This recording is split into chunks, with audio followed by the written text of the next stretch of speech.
Tirmidhi शरीफ की रिवायत है, हुज़ूर अकरम सल्लल्लाहु अलैहि वसल्लम ने फरमाया कि अल्लाह ताला ने 3 शख्सों की मदद अपने ज़िम्मा करम पर ली। नंबर 1, वो गुलाम जो अपने आका से आज़ाद होने के लिए किसी कदर रकम अदा करने का वादा कर ले और अपने वादे को पूरा करने की नीयत रखता हो।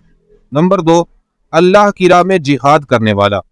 और नंबर 3, वो निकाह करने वाला या निकाह करने वाली जो निकाह के जरिए हराम कारी से बचना चाहता हो। एक और हदीस मुबारका में इरशाद फरमाया कि तौरात शरीफ में लिखा है कि जिस शख्स की लड़की 12 बरस की उम्र को पहुंच गई और उसने उस लड़की का निकाह न किया और वो लड़की बदकारी के गुनाह में पड़ गई तो उसका गुनाह लड़की वाले के सर पर भी होगा।